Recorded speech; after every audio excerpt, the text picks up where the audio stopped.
Welcome to the Outer Realm with Michelle DeRoche and Amelia Pisano. Airing live on the United Public Radio Network, 105.3 FM in New Orleans.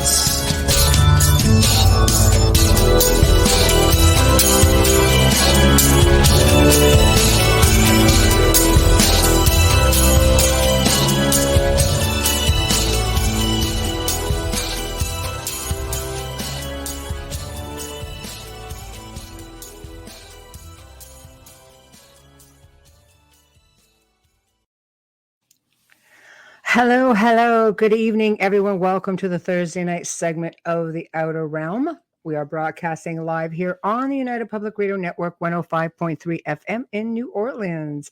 We are fully sponsored by the amazing people over at Folgers Coffee, who have been with us from day one and make all of this amazing content possible. So thank you, Folgers.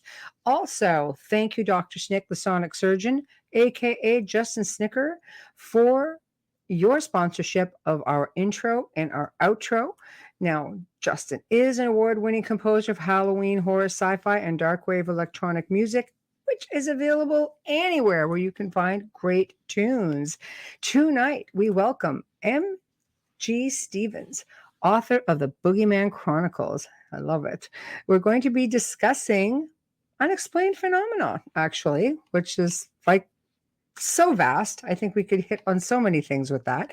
But in order to tune in, you're going to have to go to one of our 8 platforms, which of course is our usual YouTube, which is UFO Paranormal, International Public Radio. And then we skip over to Facebook, UFO Paranormal, Outer Realm, Canada's Most Haunted, News on the Flip Side. I think I got everything.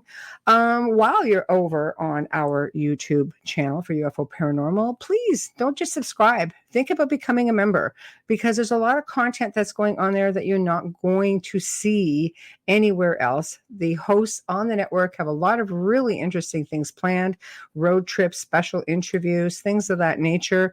I know with the Gray Zone Uncensored, it was never meant to be anything but a members only archive. So that's the only place you're going to find that stuff. So think about doing that. I think you guys would really enjoy that. I know I myself am a member. There we go. Looking forward to seeing what all my colleagues have to do. So, of course, you guys are going to notice that, Amelia's not with me tonight. She was under the weather. It's the time of year. It sucks. I know. And it's going to not be the same without her. But we're going to forge ahead, and we're going to I think have a really good show, because I am looking super forward to having MG on. And she is, here's her bio about the author. MG Stevens is a neurodivergent medium empath that grew up knowing she was very different, but not sure in what way. She started experiencing paranormal activity as early as 2 years old. Her mother was also a well-known psychic that worked with detectives in solving cold cases. She struggled to accept her abilities for decades, tried her best to dismiss all the terrifying encounters she was having on a daily basis. Oh, that's tough as a child. After many years of hesitancy, MG finally learned that her abilities could help people and begin to slowly accept and develop them. After much prodding from clients and friends, she decided to write a book detailing her terrifying real-life journey through the paranormal. Anything from ghosts to UFOs and unexplained phenomena, she will take you on a chronological telling of every encounter she and her family endured over 40 years in the Boogeyman Chronicles. She also has a podcast of the same names, which she delves into the concept of paranormal PTSD. Can't wait for that. She is 44 years of age and is currently living in LA, California, working in the film industry, and proud to say she was born and raised in the South. I love it. We're just going to wait for her to come on in. I see okay, still waiting on 1 minute here. People are really struggling, guys. Bear with me. StreamYard is just a real piece of work right now, and my hosts do not get everything first time around. Okay. All right, here it is. All right, there we go. So she will be here shortly. Awesome.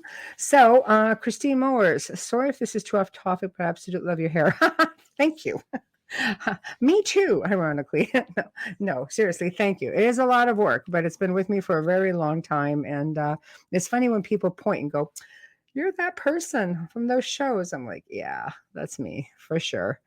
Um, you're not connected. I can't bring her on. There we go. Add to the stream. Nope, not add to the stream. I will have to email her and try again. Showing. Sorry, guys, bear with me. Yeah, okay. Showing you're not connected. Please try again. Oh my word. This is just one of those weeks, I think. Are we having solar flares or something? Because honestly, this has just been a week from hell just with SoundCloud, or rather, sorry, SoundCloud, but here with StreamYard. So, Janie, hello. Mumsy, hello. Tamara, hello. Zachman, hello, hello. Michelle Millens, Dolly, Adriana, excellent. Filling right up. And this is good. This is going to be a good chat. I think this is going to be a great conversation. A lot of people, who have these abilities, they don't know how to deal with it. What do you do if your children start having these abilities? Showing not connected. They will need to connect their mic and cam before you can add to the stream. Okay, let me try this again. It's saying your mic and cam are not connected. Did you give StreamYard permission to use it? Okay, let's try that. Gonna be one of those nights, people.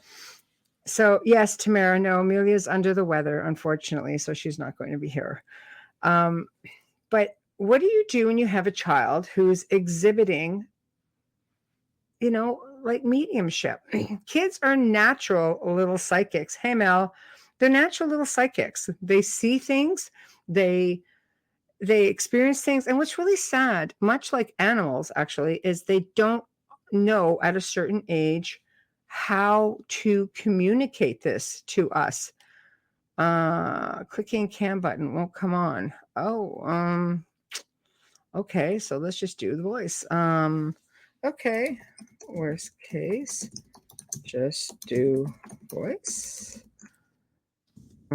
That's weird, as I'm on. I don't know. Settings in computer. I don't even know how this is going to work, but I'm getting very frustrated. So yes, encouraging them. Here, I'll put these up. Encouraging them is definitely the way to go. I think that being supportive, absolutely. I was born that way, of course, as my child is as well, as were mine also. I think if you make your child feel really silly, if they start talking about imaginary friends or things of that nature, it really gets difficult, because if you tell them there's no such thing, you don't know that they're not actually seeing a spirit individual. So if you make them feel really silly or foolish, chances of them telling you if they run into some trouble is going to be slim to none. And a lot of beings, human spirits as well as non-human spirits, really look for children that they can bully, because they know when the child goes to the parent, nothing is going to come of it. And it's sad, even with animals, it's the same idea, because they can't speak for themselves. We've pulled attachments off of animals. It's really sad. Sometimes, things are going on in the house and nobody's having the experiences except for the fact that the pet is the one with the attachment. MG, I cannot at all. I can't catch you. Edit mic settings, echo cancellation. No, I don't know. I don't know what to make of this at all. I'm sorry. It won't connect you. It won't connect you. Oh my gosh. So I do apologize there, guys. Oh, hey, Christine. All right. So let me go work down I'm going to have to kick from the studio, have her try it again. I'm going to send yet another link here and see. I don't know. I feel terrible. I don't know what it can do. Okay, let's try this again. Okay, new link. This is going to be the whole show. Okay, try this again. All right, guys, sorry about that. So, Zach's comment, not sure if it's an ability, but I tend to make jokes when I'm around someone who has or is doing something bad, and I don't know what they did. Shocking how my jokes have truth in them. I tend to wonder if it's a power of suggestion. That would be interesting when somebody doesn't realize that you're just like mind ninging the whole thing. That could be a thing. Tamara, I made it as normal as possible and explained that we are multi-layered environment. This is also true. I think sometimes if they're really little, it might be kind of hard to explain. Some kids might get it, some may not. Dorian sees things, and of course, I believe 100% that they're real. Oh, thank you. Ditto. Well, that's because you're very psychic. So that's easy. You can pick up on it also. StreamYard on the phone. No phone on StreamYard. They are working on that, apparently. Hey, Jojo. Guest is having a hard time coming on board. Cannot connect her cam. Cannot do it. You survived my blog show in a tornado. Yeah, I sure in heck did. That's a good show too. Not getting the guest. Yeah. Try your settings or restart computer. You will not connect. Okay, let's try this. I don't know. Trying what I can do here, guys, but worst case scenario, you got me. Anyway, so best night ever. Yes, it was. It was a lot of fun. Christine does a blog talk. You guys should check her out too. She does angel readings. So if you guys are looking to do angel readings, I guarantee you'll have a lot of fun. Hits it right on the head, just saying. Okay, again, sorry about that. I use a box to explain the inside and outside of the box as an example of different aspects of single space. She got it at 5 years old. The child has to be brilliant. So just saying, there's some kids that don't really, thanks, Christine, love you back. There's some children that just don't understand. To them, they're really seeing. They are really seeing that this imaginary friend really is, it's something. For them, they're really seeing it. They don't necessarily differentiate between the fact that this may not be a physical being. Her computer setting needs to be looked at. That's what I said. Hi, Lisa. How are you?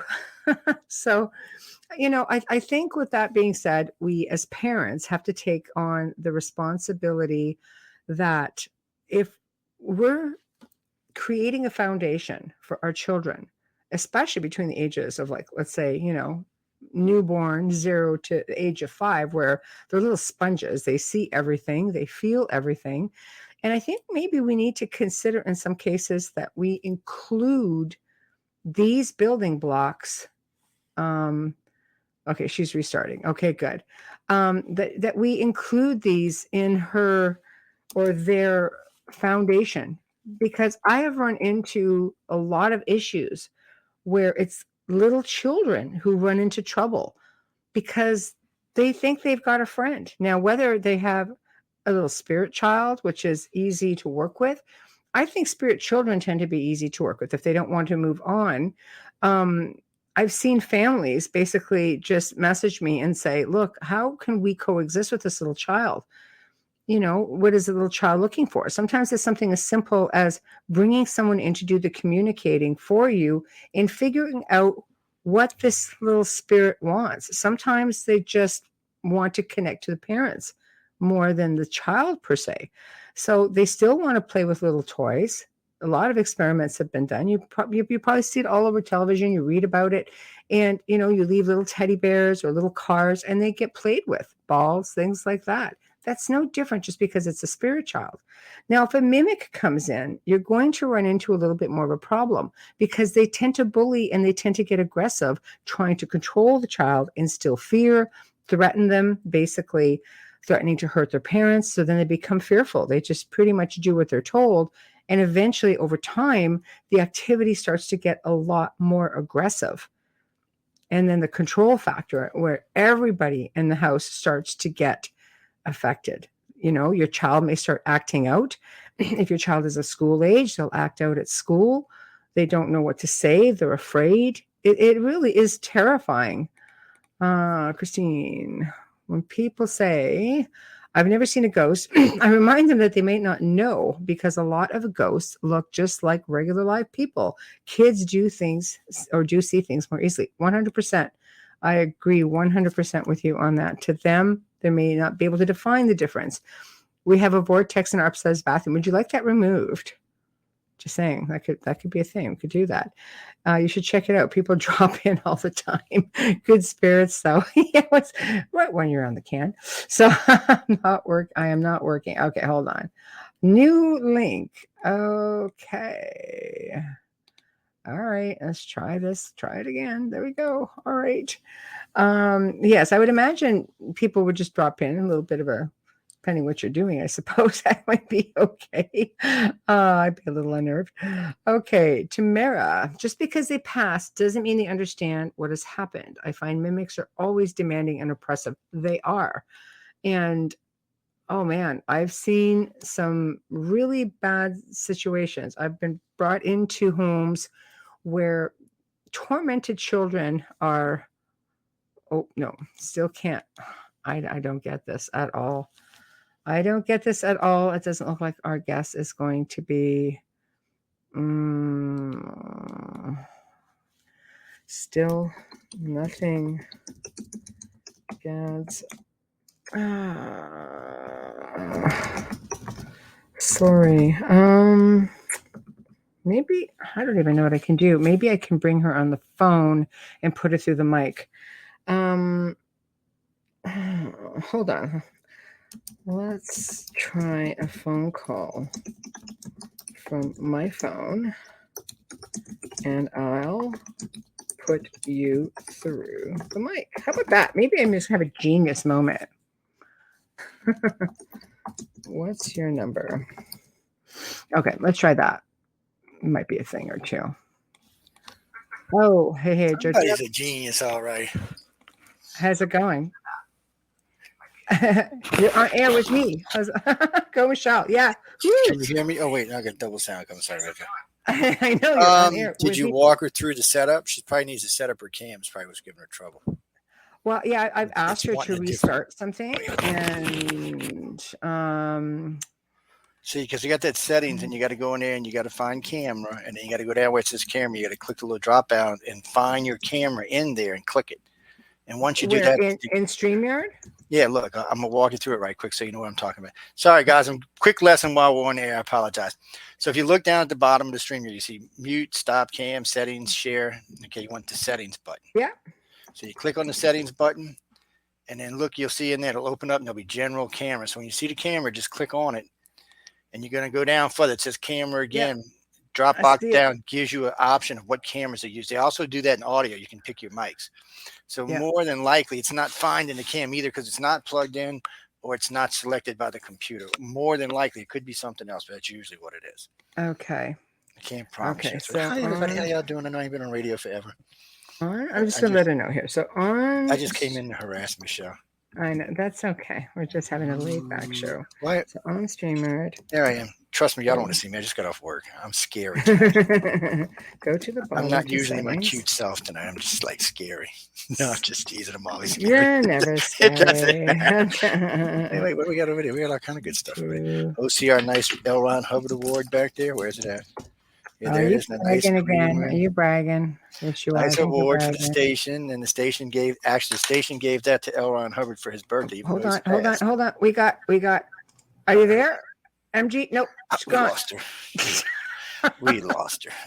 And life is a beach, and then you get sand in your crack. Oh, did I say that on the air? Damn, I'm sorry. I'm sorry. Is it just me, or is like StreamYard completely being a real? It was the other day. Now I haven't been butthead? on as much as y'all have been lately because I've been doing. Oh, we're wrapping up this contract, ladies. Just I'll actually be on the air again. The Scaring OBE everybody. is for the phone. That OBE is for the OBEs. phone. The phone has been Oh. probed. I don't find anything here that is And hence, this is why we okay. like Skype. Okay, 1 second. Can you hear me? Oh my gosh, we can. Oh my gosh. Oh my God, you guys. So yeah, just let you know, I did the settings. Okay, so what I'm trying to do is I'm literally hitting start cam. It's like a big like X through it, and then I hit settings, and it's still not working. So I don't know. Yeah, it might be something with your cam on your computer. You might have to find a setting, but that's a pain in it. You know what to go It's a look for. weird thing, you know, y'all. I've been, I'll just tell you right now, I've been having a lot of tech demons lately, and it's really creepy. It's like people that have never had a tech issue are now having tech issues because of me. Oh no, this is not good. You know, people who get taken a lot tend to have a lot of tech issues. But anyway, did I say that out loud? Damn, Yeah, I just saw all your chats there too. So okay. All right, I'm out of here. If you need me, I'll be nearby. Just holler at me. All right, darling. Thank you. That's why we have an amazing producer. So he gets on there. But I will take your voice. I will take whatever I can get. Okay. I'm so sorry. I got all dolled up, and I got my makeup on and all that shit, and now this. Here you are. Yeah, and you're in settings under camera, right? And it just won't do anything for you. Yeah, I mean, I'm literally clicking on it right now, and it just says USB video device. I unplugged it, replugged it. It's still not working. So if anyone has any, and I'm not a techie person, so if anyone has any advice, please let me know. Yeah, that's crazy. It's almost like in StreamYard just not recognizing it, or vice versa. But that's okay. We have you now. So welcome to the show. We've really been looking forward to this because it's just reading your bio out to everybody, and it sounds fascinating. 40 years of like interesting experiences. Why don't you get us, started from the beginning? Okay, well, I'll be 45 in June. So yeah, right. It's been about 40 years or so of just nonstop paranormal stuff. And I think it's really, truly, I think it's the fact that I'm neurodivergent, possibly. My mother's neurodivergent as well. Right. And so we tend to, a lot of, not all, but a lot of neurodivergent people tend to be psychic, for lack of a better word. We're sensitive. Right. We're sensitive to everything. So why not the spirit realm, I agree. And yeah, I mean, I've read so much about it. I've talked to so many people, and it is a thing. And so I started having encounters very early, and my mother did as well. I think my first encounter was, I was barely 2, if that. And I remember a strange phenomena. I don't even know what to call it. And I even talked to Paul Eno, who, a lot of is a, paranormal pioneer. And he's seen it all, and I talked to him. I said, what is this thing? And he's like, I have no idea. So I was like, oh, great. Wow. So when he doesn't know, then I get scared. But what happened was, when I was almost 2 years old, I remember I had a very distinct memory of me standing in the crib. I was old enough to stand up. So I was standing up in the crib, and I remember looking up and seeing something. I don't know what I saw, but at the same time, I have very distinct memory of looking down at me in the crib. So I was in 2 places at once. Wow. So you were leaving the body then? Yeah. And it was strange because I wasn't astral projecting in the traditional sense, and I didn't die. I wasn't sleeping. I wasn't, you know what I mean? It was just what happened. And I asked, Paul, and Paul said, well, it could be what he calls a shifting identity point, where in the multiverse, you just kind of split. Right. And so maybe it was that, but I noticed about a year or so later, I was a little bit older, and same thing happened. It was Easter. I had my little Easter dress on, I had my little purple tricycle, and I was just, going around, and my mom and my sibling were trying to get me to, look for Easter eggs. And I guess I was super cranky. I needed a nap or something. And, but they were like, oh, let's, and I was just like not having it. But I remember the same thing happening. I looked up and saw something, but yet I remember looking down, seeing me on my tricycle. So Wow. yeah, that was like the That's first that, thing. that is crazy. Before we go any further, Dave Petrella is coming to your rescue and says, Oh, if you go under settings, apps, and notifications, let's say on Google Chrome, find Google Chrome, allow the camera and the mic. And apparently this is supposed to work. So settings, I guess on your computer, to apps and notifications, find Google Chrome, allow camera and mic.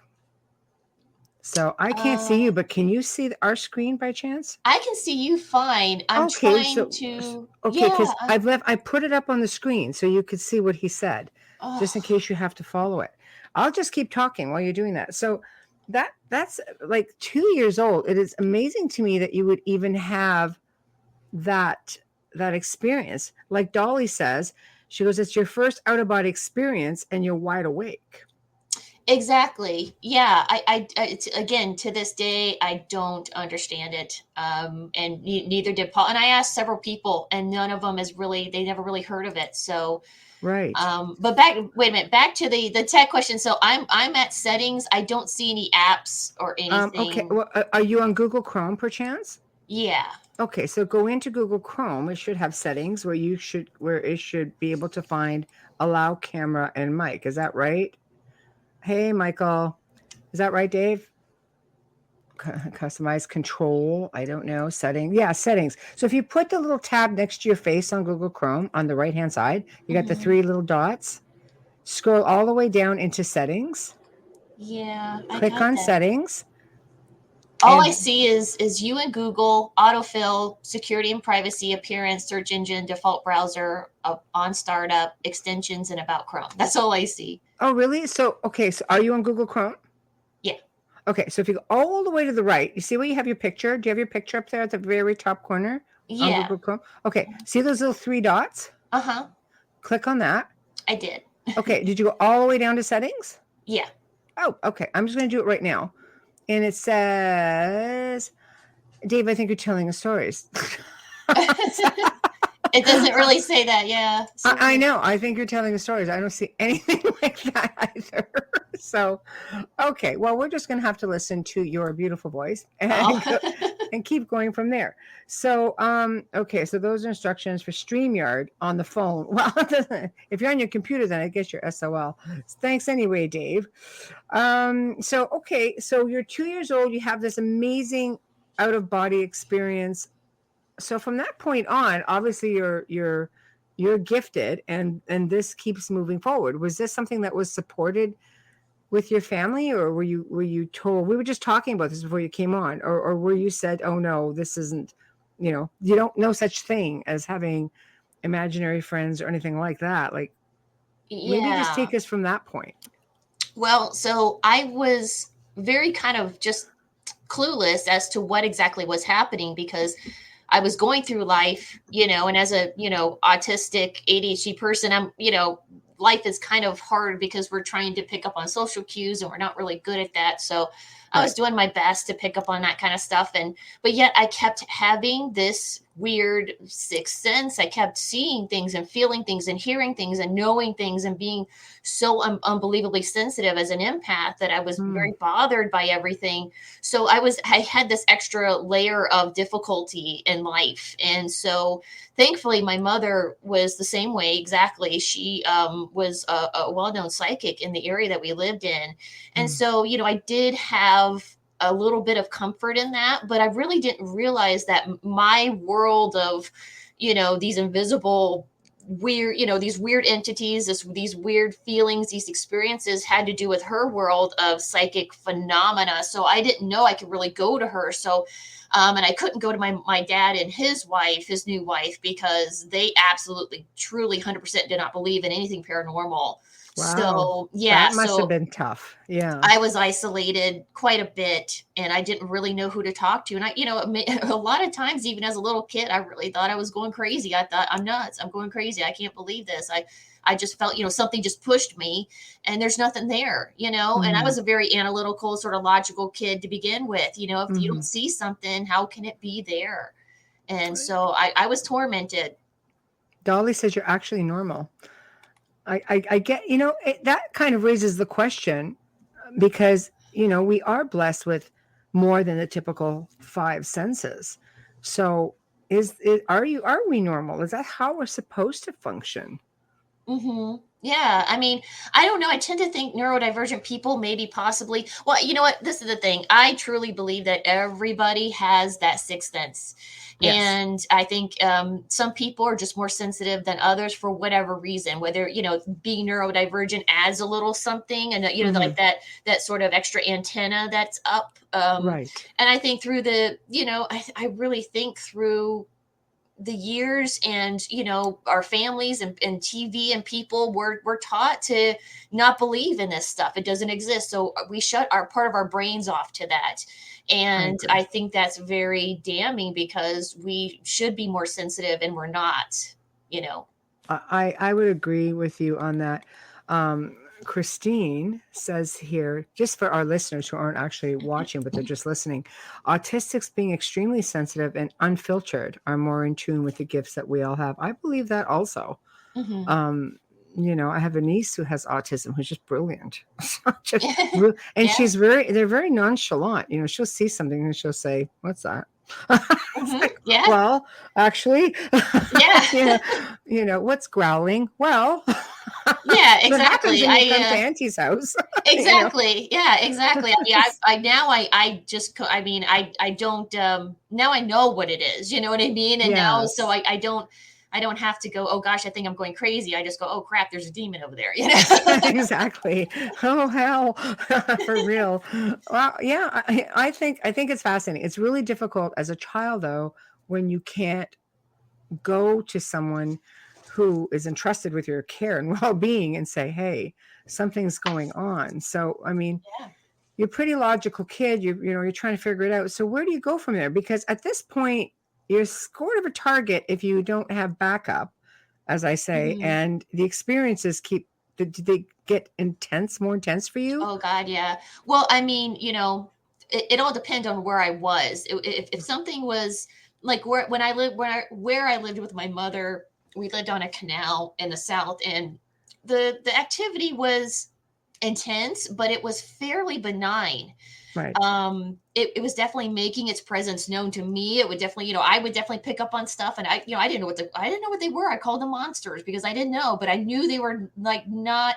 They unfortunately, like for some reason, they didn't touch me there, but I knew something was there. I could sense it. I could feel it. I could pick up on it. The minute I went over to my dad and my stepmother's place, whatever was there, whether I don't know if it was demonic. I mean, I wish I could go back, but something there was extremely malevolent. And this thing would absolutely torture me and pick on me and touch me, It violated my space as much as possible. And that was absolutely terrifying because they did not, I mean, here I was, a little kid trying to sleep at night, and something is touching me, physically touching me. Something is whispering in my ear. I could feel the breath on my face. Something with long fingernails is grabbing my foot, my feet, to the point where I started wearing socks because I thought that might help. And so, it was absolutely terrifying. And then I would jump up, run out of the room, go try to get my dad and stepmom and try to convince them that something is happening. And of course I was yelled at and told I was, being naughty and, all of that stuff. So it was absolutely terrifying because, you're not believed, and then you're sent back into the room and, it's more torture. I didn't sleep at all there. I feel for you because I didn't have that sort of upbringing. Like my mom, my dad was kind of like the type of person to say, no, the house is settling if something was going on. Yeah. Whereas my mother would be like, oh, and we lost our guest. Come on back in. Where'd you go? Wait for her to come back. There we are. Okay. All right. Add to the stream. There we are. Oh boy. Wow. Okay. Sorry about that. No, that's okay. I would say like my mom was just really open about it because, her side of the family, they were really open about it. But it's like Christine said, in the 1960s, nobody talked about this stuff in around that time. Or I mean, tell you something, I was going through this in the 70s, 80s, and you still didn't really talk about this stuff. But my mom was always open to it because that's the kind of family she came from. Whereas my father was like, nope. That's just not a thing. So, you know, when they realize you don't have anybody to turn to, that isolates you and it just puts a bigger bullseye on your back. Yeah, absolutely. I mean, I'm the same way. Like I said, my mother she was very sensitive all her life. She had encounters from when she was little. Mm-hmm. And so she saw a lot of stuff, been through a lot of stuff. And she had been abducted at this point. She called it a dream, but she had been abducted. So, and my father, Wow. same thing. He did not believe in any of it. He was told, that no, this doesn't exist. And I went through it in the late 70s, early 80s too. And we didn't really talk about this kind of stuff back then. Now we've got shows and web, podcasts and web series. True. And you know what I mean? We've got, all kinds of really cool shows that now it's everyday vernacular. But back in the 70s and 80s, we didn't say paranormal there. We didn't really talk about that. They didn't even use the word. I mean, I know. And I mean, maybe the only people using that word were someone like Paul Eno and like the Warrens. The Warrens were it for me. That's how I learned. But Adriana says certain cultures are more open about these things than others. Yeah, I absolutely believe that as well. Yeah. That's my next book, actually. Oh, is it? Yeah, I'm writing a new book about how indigenous cultures are more the reason why they're more in tune is because they're not, indigenous cultures, when you're growing up, you aren't told by a certain age there's no Santa Claus, there's no more this, there's no more that, whereas in non-native cultures you tend to be told at a certain age, okay, stop believing in Santa Claus, there's no such thing as this, this, and this. And so you're kind of taught to shut down your intuition, whereas in indigenous cultures there isn't really that. There isn't a shutdown point, you know what I mean? I agree. And they're taught, to work with earth spirits and their ancestors. And, you go back into ancient cultures, the indigenous, even like, South Americans and North Americans all over the world, the ancients actually embraced all that. They emulated it. I think it's just more, modern times since the 40s or 50s when media became a thing where we actually fear everything, or we're told to fear everything. And too, it's Christianity as well. Yes. Christianity, yeah. I'm glad you said it and not me. Yeah, I mean, I won't stop. Exactly. I mean, I grew up on both sides of that fence, and so I grew up in an indigenous household where my certain members of the family were not, there wasn't that cutoff point. We always talked about earth spirits or ancestors, especially ancestor religions. Your ancestors pass on, they're there to help you, whereas in Christianity it's like, nope, once you die you're going to heaven and hell, that's it, black and white. And so we are all grew up in different sort of cultures, and so that sort of thing it's really where you're born and where you're raised. And so, Christianity. And then of course, by the 40s, we're actively telling people that they don't see UFOs because of Roswell. And, the military actively is telling people, no, what you're seeing is just, weather balloons, and, oh, you're crazy. And, so that then starts this whole wave. Well, you're questioning yourself. Mm-hmm. Yeah. Well, I mean, I think people were, pre-19, pre-Roswell, I think we were more open to those sorts of things, even just a tiny bit more. But since Roswell and since the whole, weather balloons and no, you didn't see that, this whole disinformation, the whole, sort of like, no, don't believe what you saw. You're crazy, doubt everything. That sort of thing really came in. And so now it's like every time, and thankfully now it's different. But, for quite a while, for many decades, people were scared to death to say anything. And I still talk to people who are like, yeah, I saw something when I was 13 back in the 50s. Oh, yeah. But we were all told to not say anything. No, it's true. It's true. Comments, Christine Moore's my family talked about in the 70s. I was lucky. It was just one of those things that runs in the family. I was fortunate that way also, thankfully. Tamara says, I found a book as a kid in the library and had a grandfather explained it. Before I lived under the blankets at night with a flashlight. So yeah, the books, I mean, That's one of the things that kind of clued me in was, I got a little bit older and I started to think, oh, wait a minute, and thank God, and I know this sounds silly, but thank God for Dan Aykroyd and the Ghostbusters, because that also, you know what I mean? That also brought, paranormal into the vernacular. That really started to wake people up, and they said, hey, I know this is a silly comedy movie, but this has a huge kernel of truth to it, and so people started to not be afraid to start talking and start investigating into these things. And around that time, I started to go, oh my gosh, what if this is ghosts, demons, it's something, I don't know. And so I remember one heartbreaking moment. I went to the library, and of course there wasn't many books in the early 80s, but I remember I did get a book about ghosts, and I showed it to my stepmother, who of course did not believe in any of this. And she immediately shut me down and said, nope, it doesn't exist. Get out of here. This is crazy. You're imagining things. So I started to clue in probably around 7, 8, 9, 10 years old. But which is the age of puberty, especially for young girls. You're going through that physical change, emotional change, which is supposed to actually entice certain entities as well, right? So that's sort of, it's kind of like a double whammy. Zachman says, Ghostbusters was one of my first introduction to the paranormal field. Like many of us. Many people. It was, I know it sounds silly, but it really is one of those sort of defining moments for a lot of people, especially going through this, going through the whole paranormal thing. They're like, wait a minute, so I'm not crazy, and I love Dan Aykroyd for doing that, for really putting this whole subject out there and making it normalizing it, Absolutely. Tamara says, I think you mean Tamara Manly P. Hall and Edgar Casey. Yeah, I'm an advocate of both of them. I just enjoy, their writings very much. Yeah. I know for myself, having been through similar, with what you had done, my earliest memories are probably about 4 or 5, mind you, but having what I deemed to be as an attachment, but knowing what I know now, I think there's a very fine line. Like, you can let me know what you think, but a fine line between, let's say, demonics or attachments and oppression, and let's say alien abductions or being a contactee or experiencer, because I've come to learn that some of these extraterrestrials can exhibit a lot of the same characteristics, like growling and the long fingers and the nails, and it's been an eye-opening experience, having this show, especially, and so many people from all walks of life coming on with experiences, and I'm like, that's a thing. Yeah. And I'm pretty freaking versed. So. Exactly. Yeah. I learn new stuff all the time. I think the paranormal world is very vast, you know?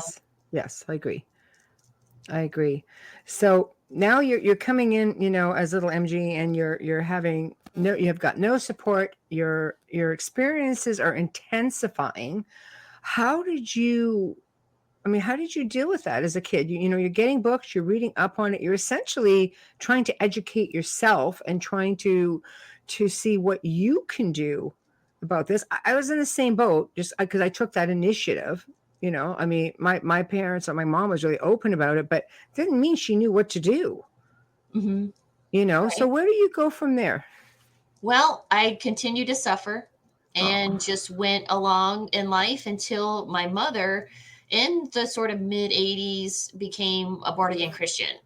And like I said, I was on both sides of that fence, and I was kind of against it because I just didn't feel right about it. I'm like, I don't like this whole Christian thing, and I guess I was a happy little pagan, but still happy little pagan. Exactly. And so, and I returned back to that because it felt right to me. But the thing was, she became a Christian, and then, of course, I kind of reluctantly did so at 14, and it didn't feel right, but yet I was going along with it because I was chronically ill. I, had just came from an abusive home from my dad and his, third wife, and things were just terrible. So I came back to live. Yeah, I came back to live with my mom, and became a Christian. I was like, okay, let's do this. And so I became a Christian, and it was it was helpful in its own way, because I started to learn about the paranormal world, because I don't know if people really realize this, but Christianity, that whole world of demons and angels, that's the paranormal. I'm sorry, but it is. It is. And so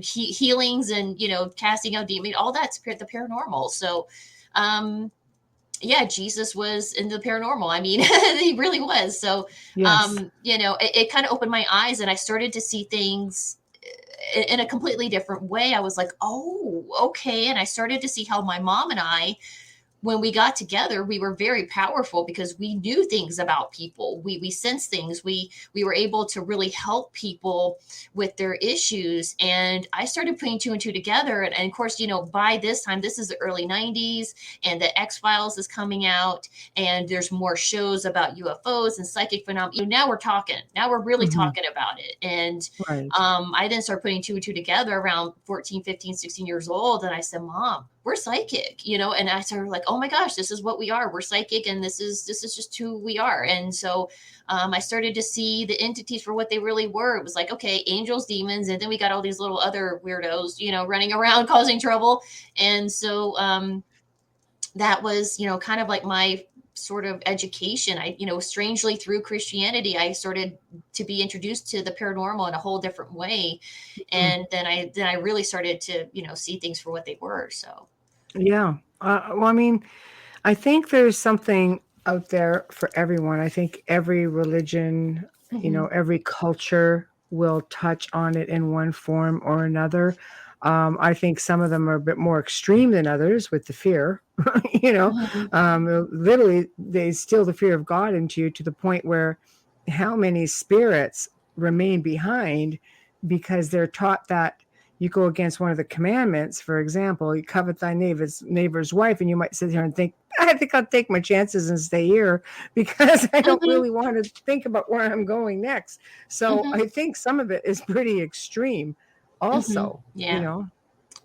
I mean, there's so many different denominations, and I went through a ton of different churches, and some churches felt, kind of like, they really did have the spirit of God and love and peace in there. And they really did love people and want to help. And then you of course got the sort of crazy preacher dude that, has his own issues. And he's, and I knew all about some of these, things that these guys were creeping on younger girls. And then they would get up on the pulpit and sit there and start projecting and start yelling at people and, condemning people to hell. And it was just like, yeah, you need to sit down. Yeah, exactly. Especially for a little kid who's got, issues and visitors.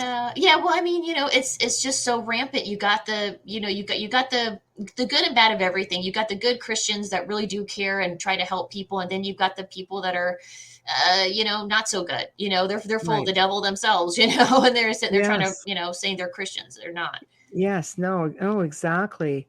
I agree with you. Christine says, oh, it's a question for you. Most gifted people I've met all seem to come from or have some sort of past trauma. I don't know why trauma seems to open us up more. Do you find this to be a common denominator? Some people, but not all. Again, not all autistics are psychic, and not all people that have trauma are sensitive. Some people, I think, I don't know. I think a lot of empaths tend to really process trauma differently than the other person, because we take things more, we absorb more almost. It's almost like we don't have that strong of a filter maybe. And so we just kind of, it really hits us to the core, and it really stays with us. And maybe that does alter our energy in some way. I don't know. That's definitely something to explore. Yeah, she agrees with you. She says, absolutely. Zach Man had a crazy Christian lady that accused me of being Satanist once because I like to wear cigar skull rings. Oh, yeah, I could do it. Oh gosh, I was talking to someone who we were talking about our past Christian trauma, and we were talking about how I knew this lady who wouldn't drive in a Taurus because it was a horoscope symbol, and she wouldn't eat. She didn't want her kids eating Lucky Charms because luck is of the devil, and silly stuff. Right. Right. Yeah. Yeah. Well, I mean, I think a lot of it has to do with mindset. I think we can overcome pretty much Yeah. anything, It's but well, it's to what we're told to. I mean, you got to realize people, when they become a Christian, they're kind of clueless as to what this new thing is, and then they plant themselves in a church, and if they have a bad preacher or preachers that some traveling preachers or whatever, where they have people coming to them saying, "Yep, skulls are devil, skulls are the devil, skulls are evil," and Lucky Charm, it passes down all mhm, this weird little misinformation, silly little ridiculous things, all that stuff mhm. gets passed down. I mean, I had one person tell me, "Oh, tattoos are evil," because they misquoted the Bible, and then 10 other people believe that, and then they pass that on. It spreads, this weird sort of, Mm, it's almost like yeah, I think yeah, if you're going to quote the Bible, you better know the Bible. A lot of people don't do don't, that. They yeah. quote it and they misinterpret it, or Hmm.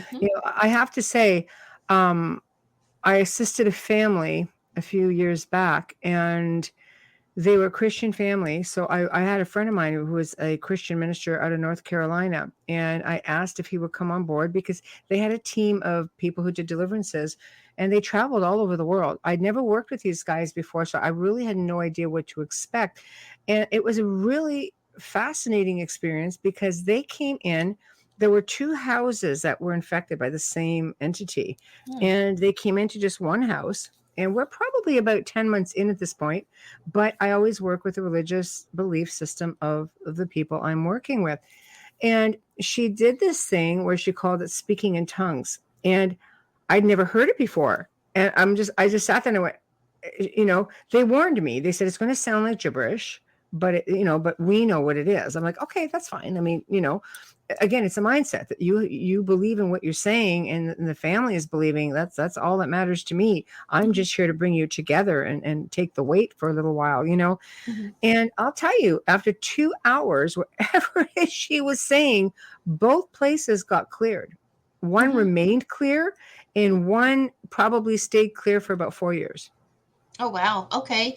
Yeah. I mean, speaking in tongues is part of that fundamentalist thing Yeah, that yeah, we yeah, did that, and laying on of hands and slaying of the spirit and all of that. So yeah, I mean, and I'm not knocking Christianity at all. I have seen yeah. some things. I remember one time, this one thing I didn't actually put in the book. When I came back to live with my mom, I was a mess. I was Mhm. just traumatized. I was so abused for 6 years. I mean, I was a mess, and I Right. came back to live with her, and she one night I was crying. I don't know what was wrong. Something was it was just bothering me, and we had a roommate, and she was starting to pray for me, and she immediately, she's one of those where she did deliverances, and so she started to pray for me, Wow. and she and I both felt something. I we were both picking up on the same thing. Literally, there was a demon that was wrapped around my waist, and I could feel it, I could see it. And so she Hmm. went and got like a towel, and she started kind of, gently kind of hitting it. And she started praying. She said, "Nope, get off my kid. Nope, in the name of Jesus, get off my kid." And this thing jumped from me onto her roommate. So she said, then started hitting him with the dish towel. She's like, "Nope, get off of him too." So this thing jumped from him into, and Wow. we actually drove the church van. And so this thing jumped into the van, and we both saw it. And I said, "Mom, it's in the van." She goes, "I know, I saw it." And so she started praying, and of course the thing got, it went away. But I mean, Wow. yeah, my mom was so powerful. She literally would walk into the mall, a restaurant, it didn't matter. If someone had something nasty on them, they would growl at her. Oh yeah, Yeah. been down that road. Been Yeah. around that a lot, actually. So I Yeah. could see that. I could see that. But I love just how nonchalant she is about it. Nope, I don't think so. Buzz Yeah. off. No, You know. she was so she did several deliverances on me because I had quite a few, just kind of nastier things on me that were, causing a lot of problems. And so she prayed for me. So I'm all for whatever gets you there. If it's holy water and prayer and speaking in Mhm. tongues, if it's Palo Santo and sage, if it's burning white candles, Mhm. I mean, Mhm. whatever it does. I mean, if it helps, it helps. And I do all of it, you know. No. I'm Yes. I consider myself a recovering Christian, but yet at the same time, I do, throw that holy water around when I have to. You know what I mean? It's just it's all tools. I think because it's just what what we are brought up with, and it's instilled into us, so you kind of fall back on it. This is an interesting comment because I've heard that this happens to a lot of people who have near-death experiences. Wayne says, I had a near-death experience after which I seemed to be more intuitive and aware of ghosts and spirits afterwards. Yeah, I mean, I'm very interested in near-death experiences as well because I've read so much about this. Many people who have come very close to that point, or have come to that point, seem to now have a thinner veil or thinner, filter. Yeah. And I mean, who knows really why that is? I mean, is it because we've kind of reached to that point where we've, we've shed our body, or we have shed our body to the point where we've been exposed to that sort of maybe more you just pure step into energy. the realm. It's Exactly. Yeah, something. yourself. I don't know really how to say it, but it's like, we maybe I think really truly neurodivergent people, psychic, whatever you want to call it, our bodies function on electrical current. And I really believe that we pick up on this electrical current from other people and other entities as well. So who knows, maybe when you die or almost die, you are more sensitive to that electrical current. Yeah, that's actually a really good point. Here's another question for you. I work with angels, and it's usually Christians who condemn me, and I don't understand because the Bible is full of stories about everyday people being visited by angels. And ETs, just so y'all know. Anyway, non sequitur. I have a friend who says she prays for me and my soul, which really hurts. Any thoughts? That is terrible. I know people. So this is what I've been told by other Christians, and I understand exactly what she's going through and what she's talking about because they say in the Bible that you are not supposed to pray to angels and you're supposed to pray to God. And so if you work, quote unquote, work with angels, whatever that means, it's different for everybody, then you are going against what the Bible says. And I don't believe in that. I believe I believe you can talk to angels. Other people talk to angels in the Bible. Why can't you talk to angels? There's a really cool book called Angels on Assignment. And it was about a Christian preacher named Roland Buck, who was visited by angels, and he was visited by some of the bigger ones, like Michael and Gabriel and all of that. And I've heard that many times. Yeah, he had full on conversation. So if he's not allowed to talk to angels, then what the heck, So I would, don't listen to the fundamentalist goofballs. They have their judgments and their weird little thought patterns and, ideas that they've been told by other people. And so do what you feel is right in your heart. You know what I mean? If you are praying to angels, working with angels, keep doing it and just say, okay, thank you for praying for me. Take care. Bye. And, just go about your business. That's right. Take every prayer you can get. Tamara says, I would say when you have a near-death experience, it removes the safety guards so you can feel and see more.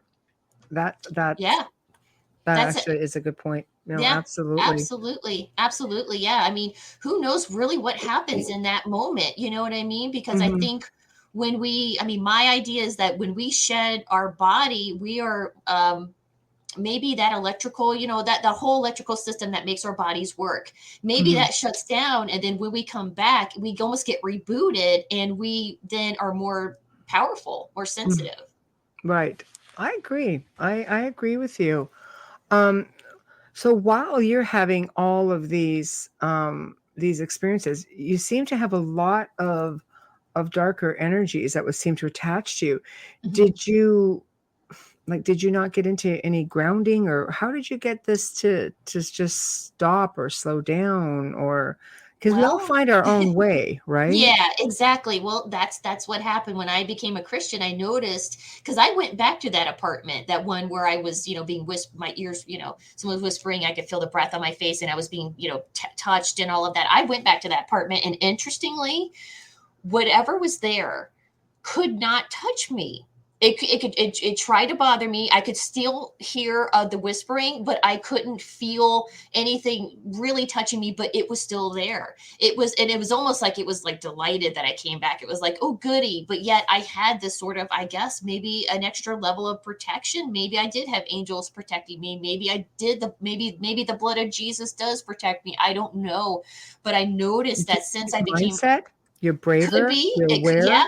Exactly. Yeah. It could be that I was braver. I knew what I was dealing with. When I was a kid, it's whatever this thing was very cowardly, because when I was a kid, this thing could punch at me in the dark and I was just spinning around going, what's going on? Yeah, But that's hard. now I could see these things. Now I could feel these things. Now I knew what they were and I could call them out. And that was the thing, being able to call them out was one of the things that I think really threw whatever this entity was. It really threw it for a loop. It was like, oh crap, she knows more now. She's educated. You know what I mean? Like when you're a kid and you don't know how to fight, and all the bullies can sense that. They pick on you. And then as soon as you learn how to throw a punch, then they go, crap. I'm sorry, I almost cussed, but crap, this kid knows how to fight now. And so you're less of a target at that point. And I think spiritually, I learned how to throw some punches. And so maybe, these entities were like, oh crap. So, because I noticed that since then,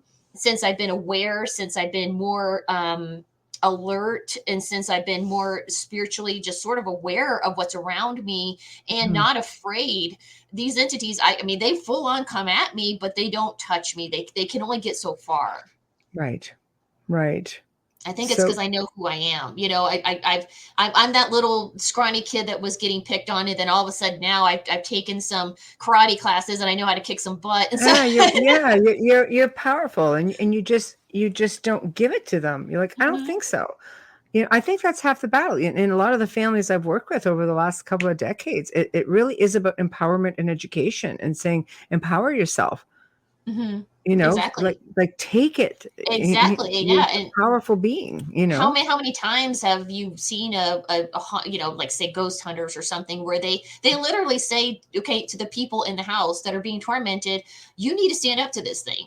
You need to tell this thing that I'm not afraid of you. Get the hell out of my house. I'm not scared of you. And that's kind of the attitude I have now. I'm very nonchalant, like my mother was. If I send something or pick something up, I'm like, get the hell out of here. I don't have time for this crap, Exactly. I've always been the same way. I'm like, are you still here? It's just knock it off, But I feel like there's a really fine line. Like for those listening, it's one thing to assert yourself, and always assert yourself, always take control of your space, but just don't challenge. Because when you start challenging, there are things out there who take those challenges very seriously and they'll look at you and say, challenge accepted. Yeah, exactly.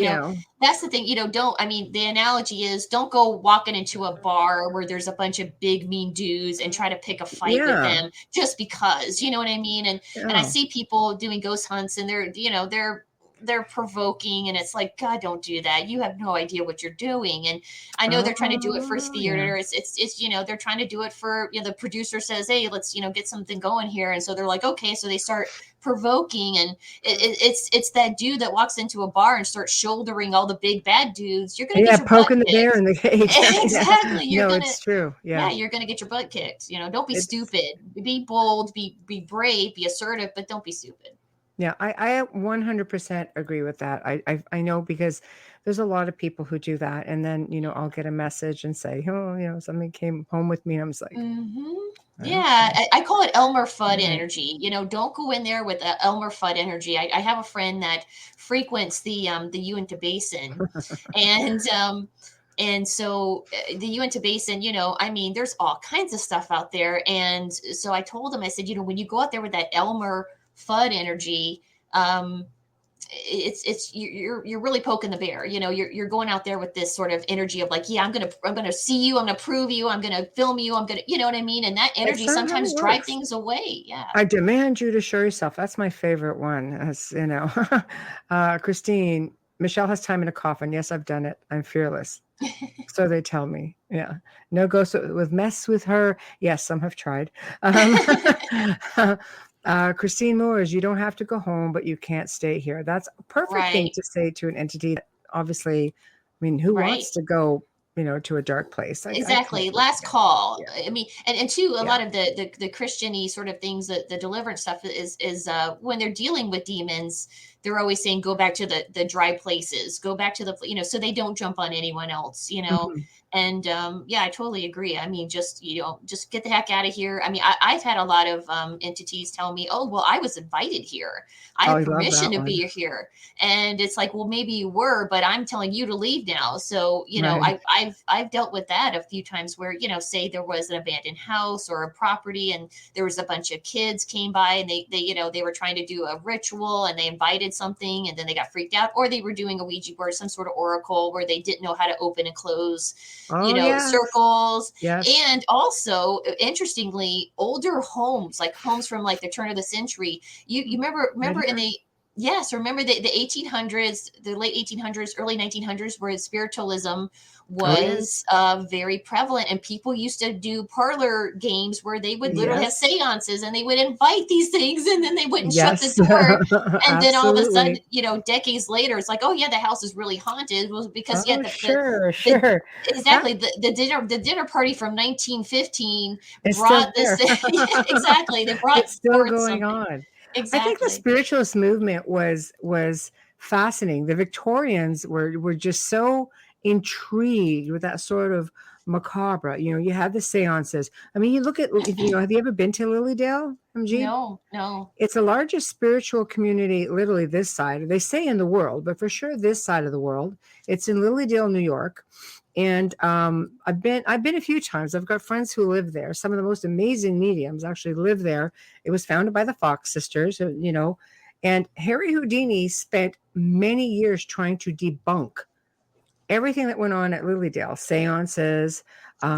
Abraham Lincoln and his wife were said to go there like regularly. It's a fascinating experience for those who are really intrigued by this sort of thing. But this went on everywhere. It really did. And they love to picnic in the cemeteries, right down to Yeah. their greeting cards were just weird and macabre, like Yeah. Well, I mean, it's kind it of was a strange great time. because it's kind of like how it is now, but it was, what, Yes. 100 or over Yeah. 100 years ago at this point, you know what I mean? And Yes. then like I said, there was something that happened where people were told, no, this doesn't exist. Maybe it was Christianity. Maybe there was a big revival movement in the 40s, 50s and stuff like that. So maybe that shut a lot of it down. And then of course, like I said, Roswell and, people trying to, I mean, there was a lot of government officials around that time that said, if people think that there's aliens, then, they're going to lose their belief in God. And so they were very Christian-y themselves. No, I agree with you. And Tamara also makes a good point here with the Victorians had a different view of the dead and photographed them with their hair and the jewelry. You know what? The whole mourning pieces, I have a Yeah. collection of them. I'm one of those. I'm one of those. So I agree with that because I'm not Victorian, but I sure dig it.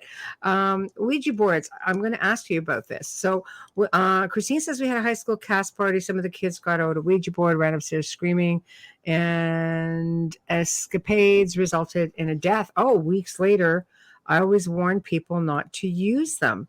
So what are your thoughts on that? Like for me, I don't think it just has to be a board. I think it's a mindset thing, but it could be a voice recorder. It could be a phone app nowadays. It could be a ghost box. It could be a pendulum. What are your thoughts with that? Because they really do get a lot of bad raps, and with good reason in some cases. I mean, not everybody should have access to them like kids and toy stores. Yeah, and well, stuff. they definitely shouldn't be a board game. They definitely shouldn't be encouraged. That's a big no-no. But I mean, I have seen very well-trained mediums, trance workers actually be able to use a Ouija board effectively and safely because they know how to open and close those doors. Done it. Yeah, I mean, so in the right hands, it could be a very powerful tool. And I agree with you. Anything, because I believe that the spirit realm, the paranormal world, is all around us. Whether or not we're using a Ouija board or this or that, it doesn't matter. And so when we say out loud, "Okay, I so and so give this whatever spirit a permission to do this," that's all it needs. It's an invitation, right? Exactly. I mean, whether you're doing an EVP with a voice recorder, and I think the point is if you are initiating contact, you're inviting this in. Yep. Isn't that what essentially it all comes down to? Is that invitation? That's, I mean, look at all the people. I've seen a lot of people that try to invoke. They get a book like the Goetia or something. And they try to evoke, demons, and they don't know how to do it right, or they get in way over their head. But they don't have a Ouija board, and they just say some sort of chant and say, hey, such and such demon, I invite you to do this and blah, blah, blah. And it happens. So you don't need a Ouija board. It's basically just acknowledging that spirit, that entity, and saying, hey, yeah, come on, let's go. Yeah. See, again, I'm in agreement with you there. I've seen seasoned mediums get into trouble with spirit communication. I really don't think it's just so much the board. I think it's just that the board is easily accessible. With phone apps now, you can get like Ouija's. I mean, kids, you can get the Ouija board app. I had a father come up to me and he said, his daughter had some app on her phone, and all this weird stuff was going on in the house. And I'm just like, it clearly doesn't take much. I think it really is all about the intention, personally. Yeah, it's your desire and intention. I mean, if you can attract good things by, manifesting, law of attraction, you can certainly attract bad things. Yes, that's what Christine says. I completely agree. Unfortunately, it's the people who don't know how to take it or seriously, and they use it as a party game. Yeah, that could end you. Few drinks and a few invitations could definitely end up leaving you in a bad way. Yeah, look about those people. I've seen, how many times have we seen on paranormal shows where people don't even have a Ouija board? They just have a cup, they have a glass, and they're using it as a planchette. You know what I mean? And that stuff happens with that. So it's not so much the board. I agree. It's just that inviting. Those nasty entities are just waiting for you to be stupid and slip up. I agree. I think it's like as soon as you open that door, I don't think it takes very long for them to come in, and they go for the weakest link too. Okay, who's the crazy kid that just doesn't believe? Let's just follow this little guy home. Yeah. It is really, it can be really frightening, but that's fascinating. That I always like to ask people, what are your thoughts on it? Because some people die hard against it. Other people throw caution to the wind. No, it's good. But I like to always talk about, the whole mechanics behind it. Okay, one more with the Ouija board thing. My brothers and I used the Ouija board when we were younger. No good can come from them as far as we're concerned. Yeah, and we've worked with April, so definitely been a rough go. Christine, we lost a good friend. A spirit came and predicted his death, and it all played out as predicted. See? Yeah. Well, I mean, they're in the spirit realm, so of course they know things. They're no dummies. Yeah. They know stuff. They know people's names, and I'm very leery of okay, let's contact grandma, and then the spirit comes through. And people think it's grandma because this thing knows grandma's name and knows details of her life. And it maybe it's not grandma. Maybe it's something really nasty pretending to be grandma, Do you think they read your mind? I think so. Yeah. I think it can. I think it can read your energy. And so it gets all the answers that you are expecting because it knows what you're thinking and it knows how you're feeling.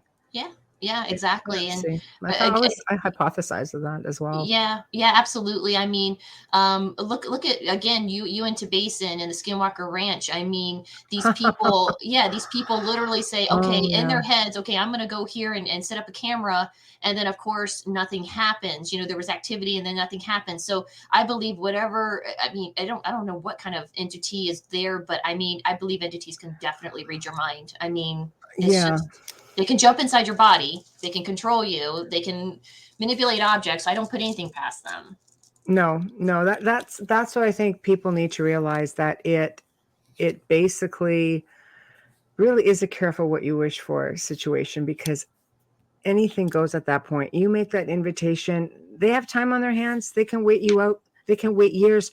I've talked to people who I've helped through the years. Like, what do you think is a catalyst to this? Well, all we can think about is like 20 years ago, we used to board. I'm like, possible. Yeah. I mean, that's a long wait, but I won't say that it's not possible. Before I get to the next question, what I'm going to do, just because we're going to kind of switch gears a little bit, is I'm just going to do our station ID and sponsor ID. So for those who are just tuning in, you are listening to The Outer Realm with our guest, MG Stevens, who is the author of the Boogeyman Chronicles. We are talking about her life essentially, and whole, what a ride this poor gal has had. So it's an interesting time. Everybody in chat is on board. We're all having a lot of fun. So please check us out on, right now we're on UFO Paranormal Radio on YouTube. Subscribe, get a membership, really get the full effect of that membership and that channel. We've got all kinds. We're streaming across 8 different platforms right now. We want to extend a big, huge thank you and lots of loves to Folgers. Thank you for sponsoring us for day one and making all of this possible. Big thank you to Dr. Snick, Justin Snicker, for the intro, the outro. He is an award-winning composer of Halloween and sci-fi dark wave music. We love it. We get a lot of good feedback on it. So thank you guys so much for that. So back to the show. Now, you talk about abductions as well. So I'm not surprised. A lot of people in the paranormal eventually, myself included, president, company included, we eventually end up into ufology, and we start to realize, like, I had an attachment growing up that I had to sort out, and sort of that's how I learned about the whole mindset thing. But I also had extraterrestrial experiences, to which I have to this day, and I tend to wonder, were they one of the same? So do you want to lead us down into what your life was like with that sort of thing? Were you a victim of abductions or experiencer?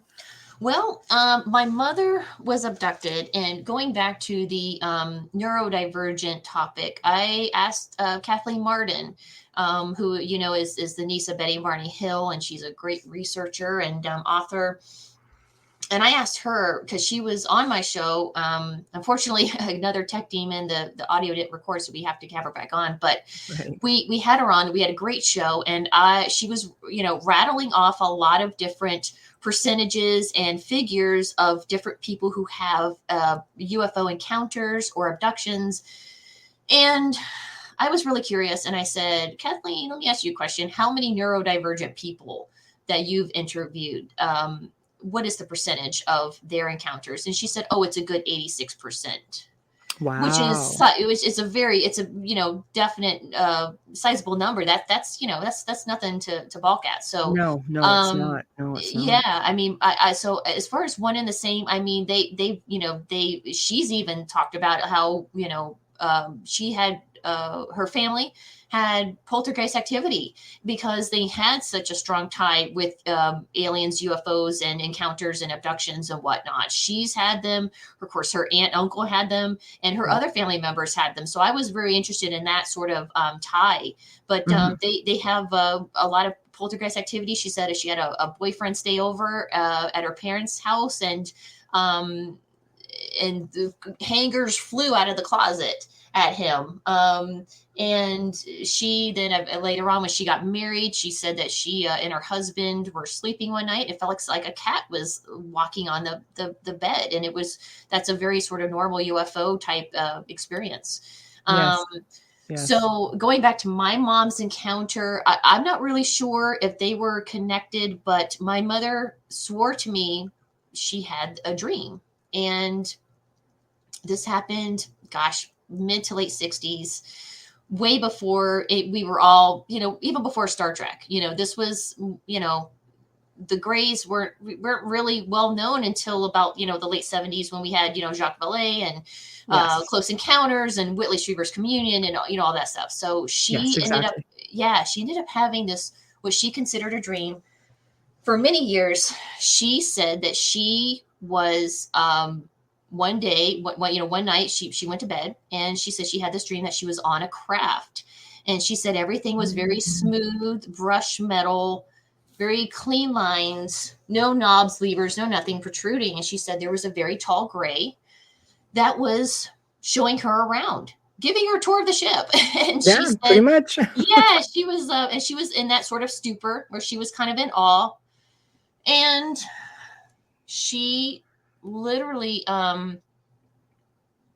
she said this gray put something in her hand, and she said it looked like it was kind of seal of the United States. It was like, it looked like kind of, yeah, I guess like the seal of the United States, where it was like an eagle with a shield and the arrows and everything. And she exclaimed to this gray, she was like, "Oh, we have one of those at home." And then the gray, which was wearing a very, very interesting blue tunic, by the way. This thing was, she's showing around the ship. She says she literally went into this lift, this sort of elevator lift type thing. And she said the doors opened like Star Trek. And she says she and this gray walked into this room. She said it was a very dimly lit room. There was a lot of no knobs, no levers. Everything was very brushed metal, very smooth.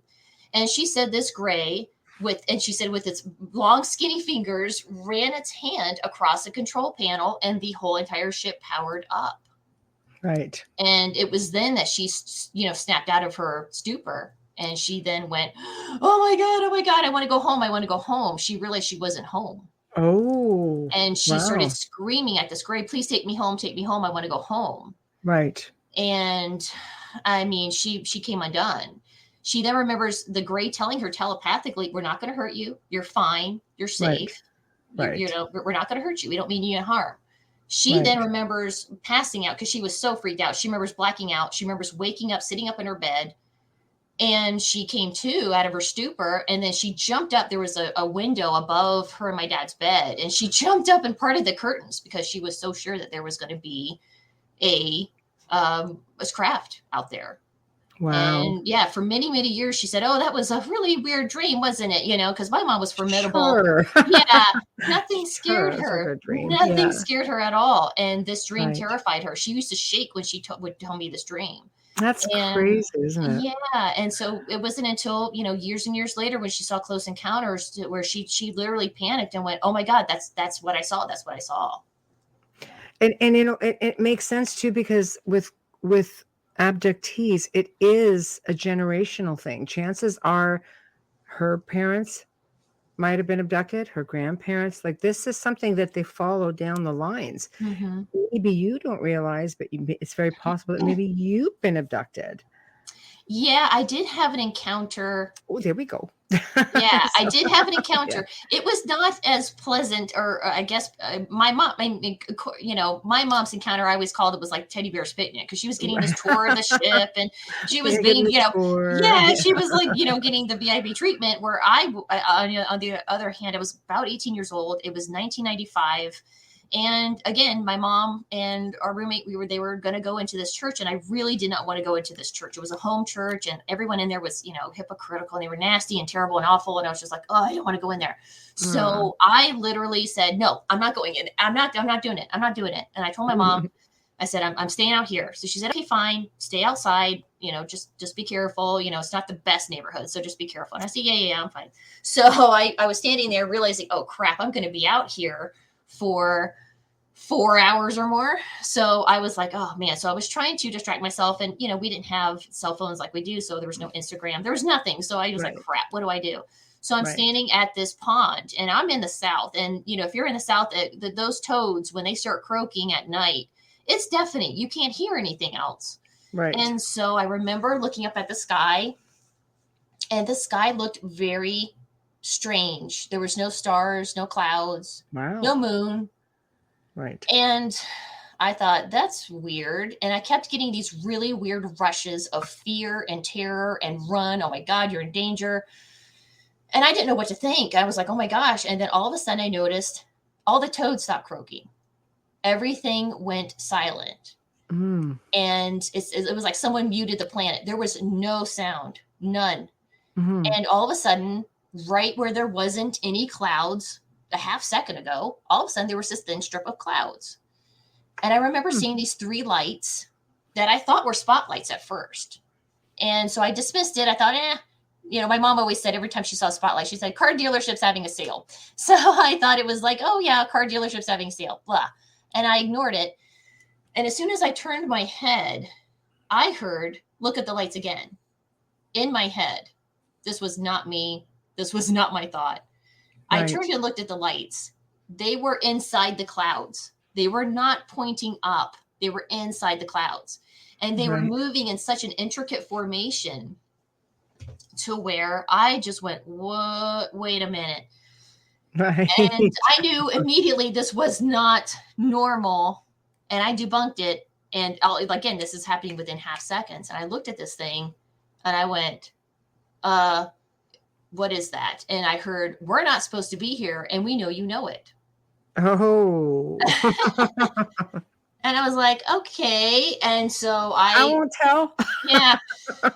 So I looked at Wow. this thing and I said, in the name of Jesus, you better get out of here right now. And this thing sped up and took off so fast that if I had blinked, I would have missed it. That's fascinating. Do you think that ET actually, do you think they're spiritual? Do you think that they're affected by religion sort of thing?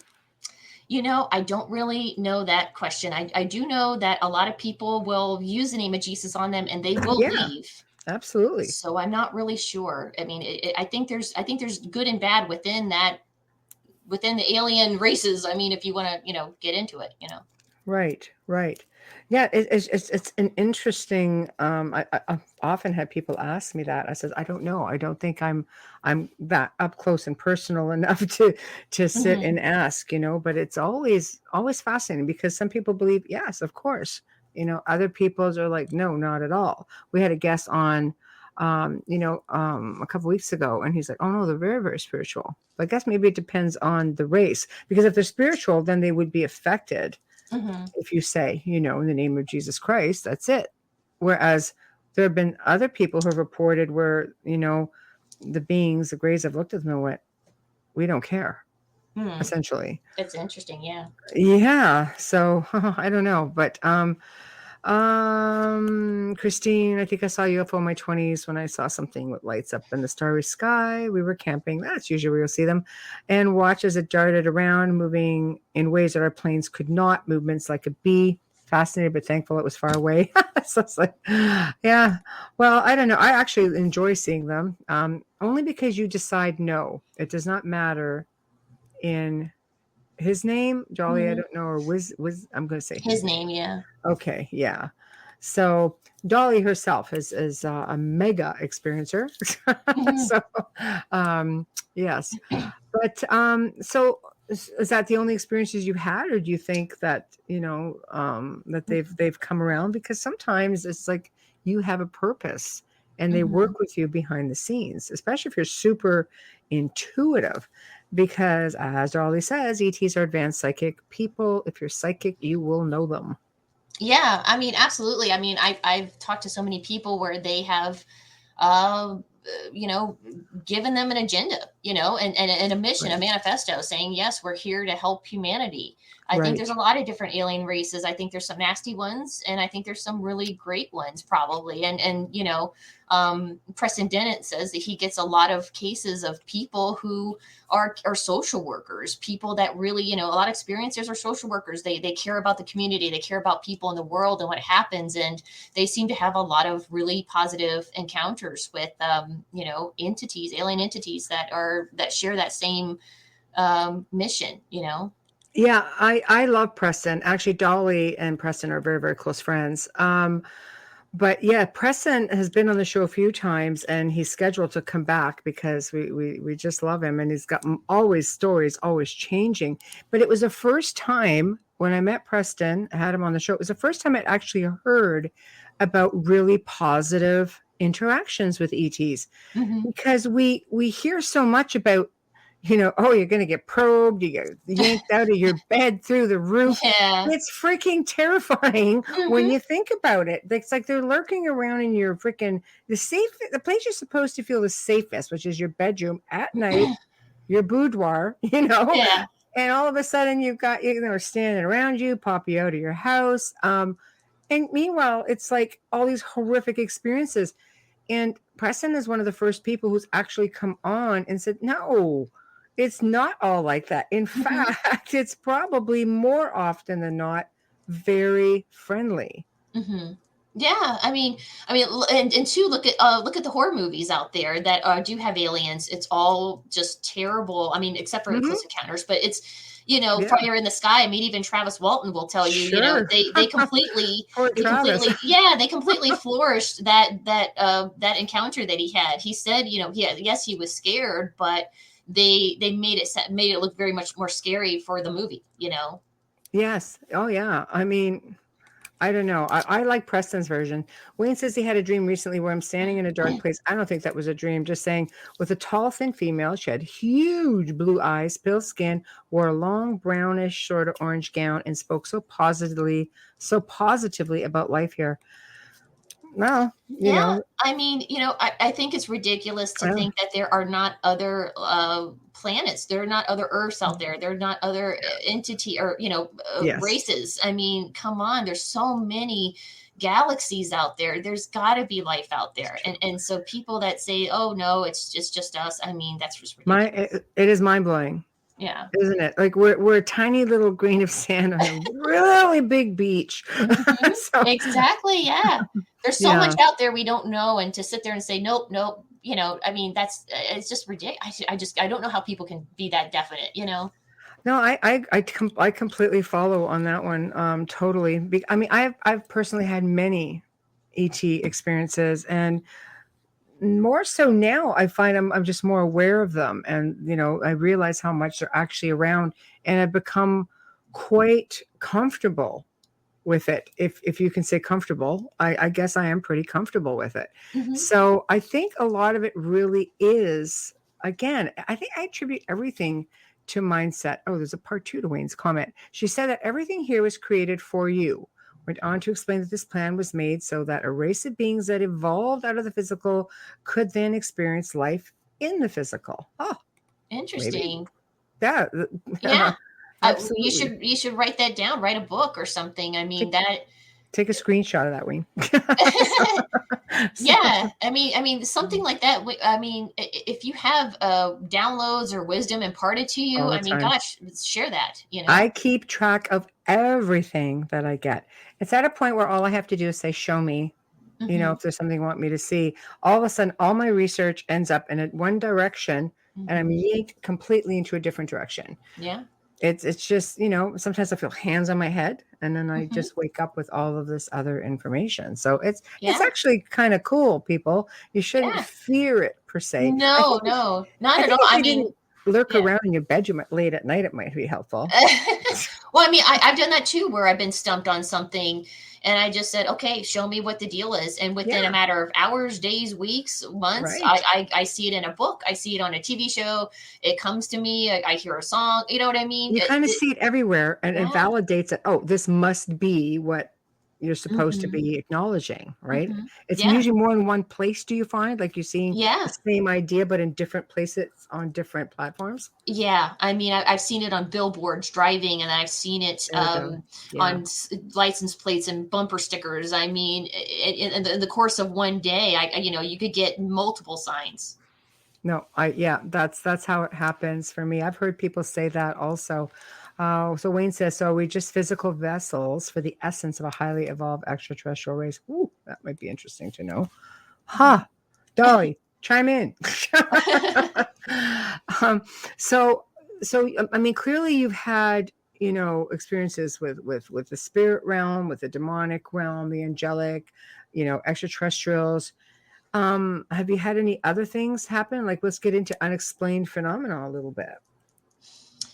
um, Goodness, I don't know. I've had a little bit of everything. I had this one weird.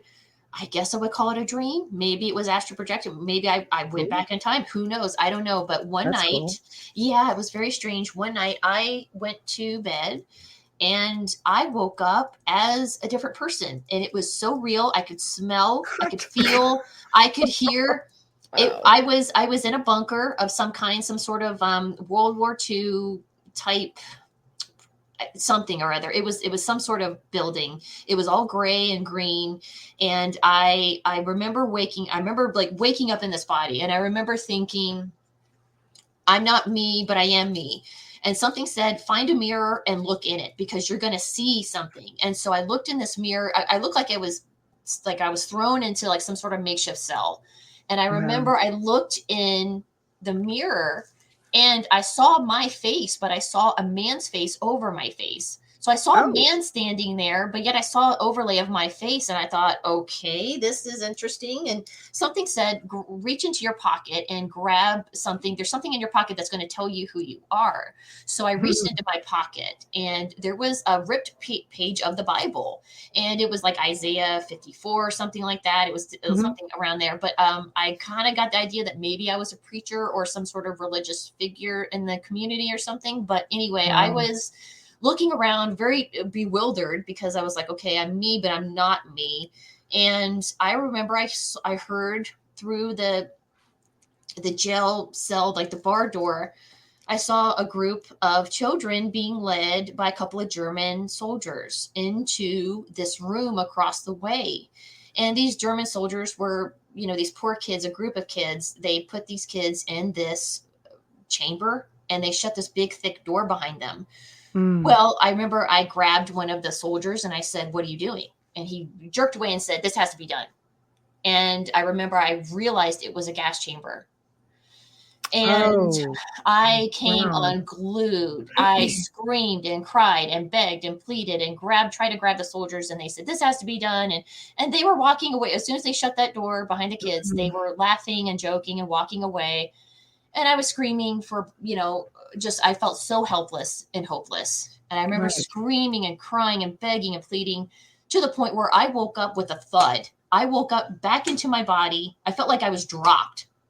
Wow. I fell back into my body and I literally woke up, sat up. And I remember I had a mirror in front of my, my bed. And I woke up and I sat straight up because the thud was so jolting. I remember I sat up and I looked in the mirror and my hair was soaked with tears. My shirt was soaked with tears. I had been crying, I guess, in my sleep.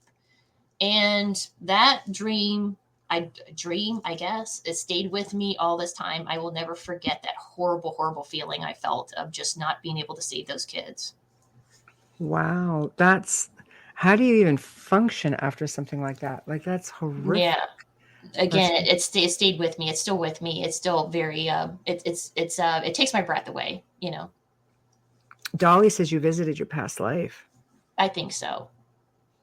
It's funny because there's also another theory. There's a theory that abductees, and I learned this from my producer because he works very deeply with abductees and has one of the largest abductee sites, documentation sites in the world.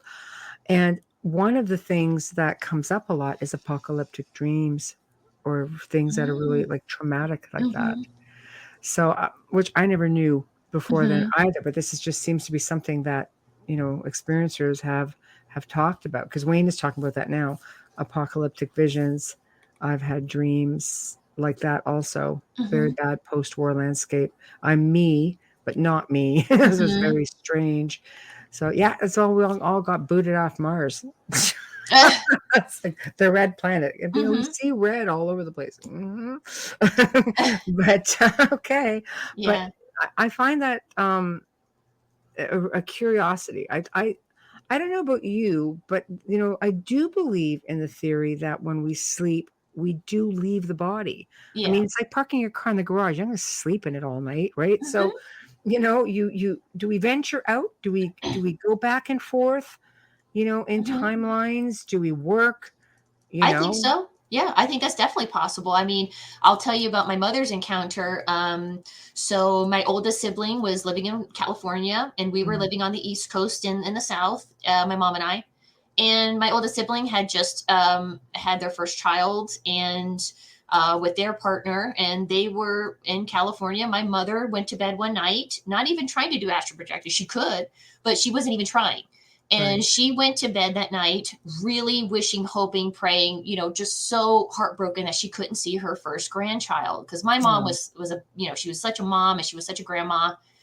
And she was just desperate to see her grandchild. She really went to bed with an ache in her heart and didn't have a dream, didn't have any sort of, weird. She slept okay.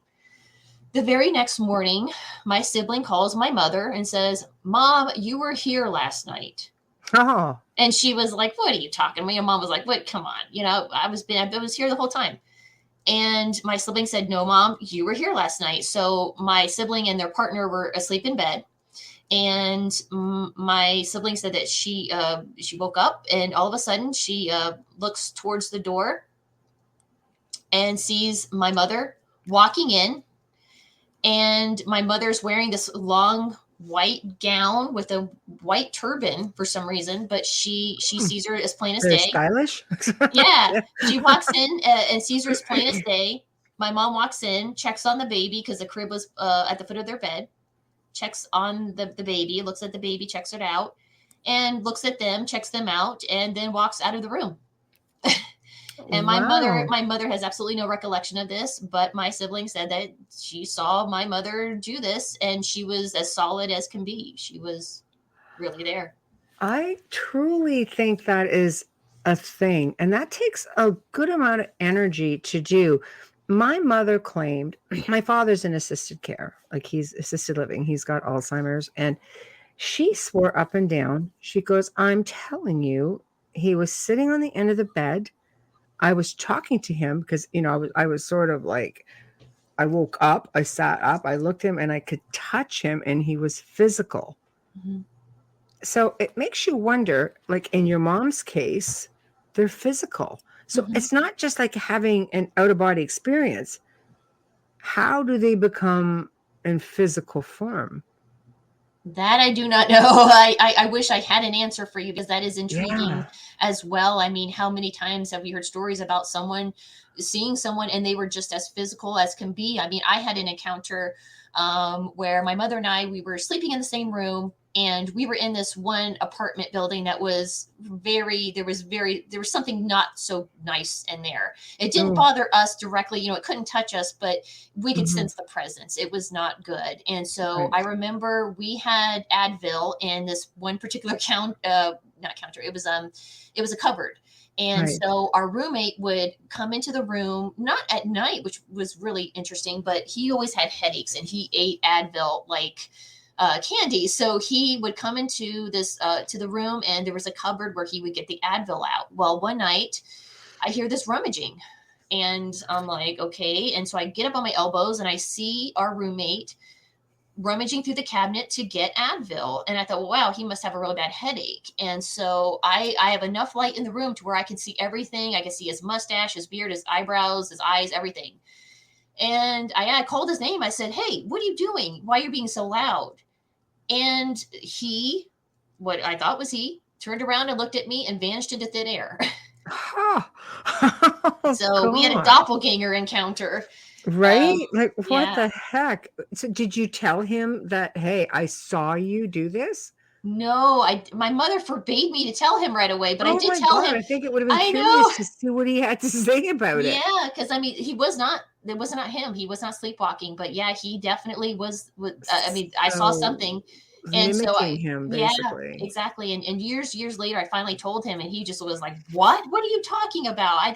That was weird." He just kind of freaked out over it. That's crazy. Dolly says your real mind is your astral self. Energy is and can be solid. Huh. That's that. Well, that would explain it. We are electromagnetic conscious energy. You're able to gather. Yeah.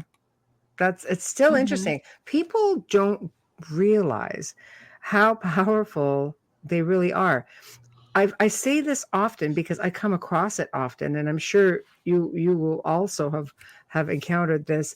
But people, it's easier for them to think that they're under attack by a demonic entity than it is for them to think that they're projecting energy, psychokinesis, telekinesis, that sort of thing.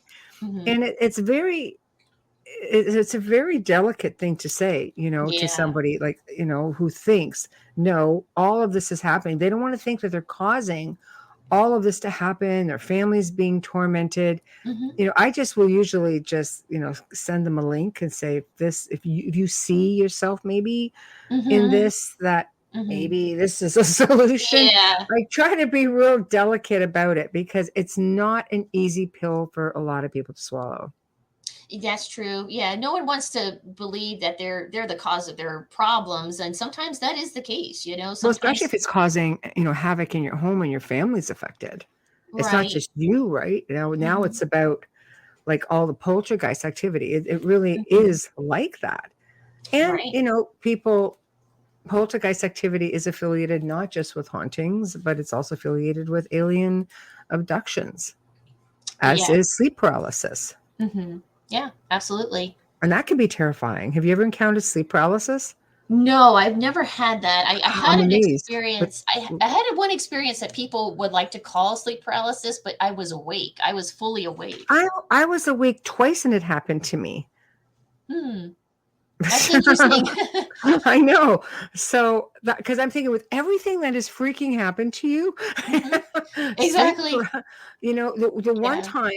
one time actually, I had come out of a sleep, and it was that situation, and I could feel the presence, and I'm thinking to myself, nah, there's not enough room in here for both of us, and I just forced myself to move. But the second time, I hadn't even fallen asleep yet. I was like wide awake, but I was lying down, and I was just looking around. I'm thinking, oh, thinking over the day's events, sort of Hmm. thing, just trying to nod off, and all of a sudden, I totally went. Only happened twice in my Wow. life. That's interesting. I had experiences where I would wake up and I would lay down Hmm. and something attacked me twice, physically Oh, attacked me. Yeah, well, something wow. physically. Yeah, I had like a little impish thing attack me the first time, and then the second time it was almost like a Voldemort type thing. It said at the end of the bed and literally sucked the air out of my lungs, almost killed me. Wow. Yeah, so it was, Wow. yeah. Isn't it like, oh my God, it's like I only work primarily, um, like I said, a couple decades in malevolent hauntings or attachments, things like that. So that's where my focus of study and work is. And just because I don't have an issue doing it. A lot of people don't really know what to do with it. But it fascinates me how something can physically affect you, physically do things. Like, how does something that you can't see physically cause you enough harm and affect your health, almost kill you? Hmm. I don't Yeah. know. I It don't know. sounds Maybe it's a permission. Maybe there's something in you, a right. past life, or maybe someone put a curse on you. I mean, it could be a multitude of Anything. things that could have Yeah. given this thing permission to come near you. And like I said, when I became a Christian at Hmm. 14, I noticed that whatever these things were could not really touch me anymore. Hmm. Do you know the statistically? I remember I read an article at one point, and they were saying statistically, the people who are the most affected by demonic experiences are the Catholics.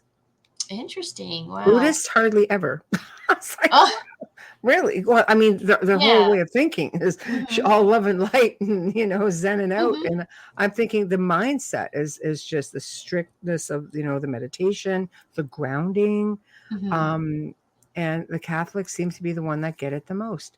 Tamara, the Hag experience is definitely sleep paralysis. Absolutely is. Wayne, I had paralysis in the wee hours. I was awake but couldn't move. Could only rotate my head from side to side. Could see but could not speak or breathe. Yeah, absolutely on that too. I remember that.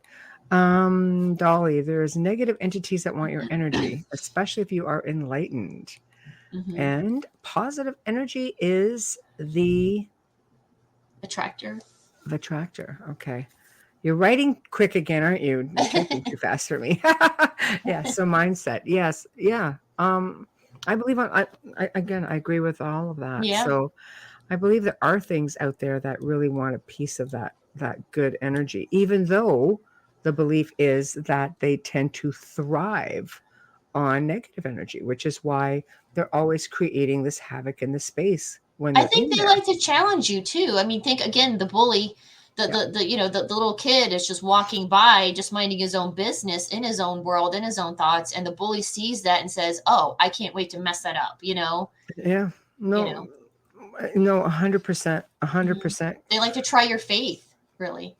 Well, I think it's all about that, testing your faith, your resilience, Mhm. giving you a false sense of security. You start to feel safe because everything goes quiet, and then they get you when you least expect it, and that keeps Mhm. you on edge. It's just like a cycle that just keeps Yeah, going, these entities are seem to be programmed, like angels and good entities are programmed to be loving and helpful and protective, and the bad entities are programmed to be evil and terrible and tormenting, and that's just what they do.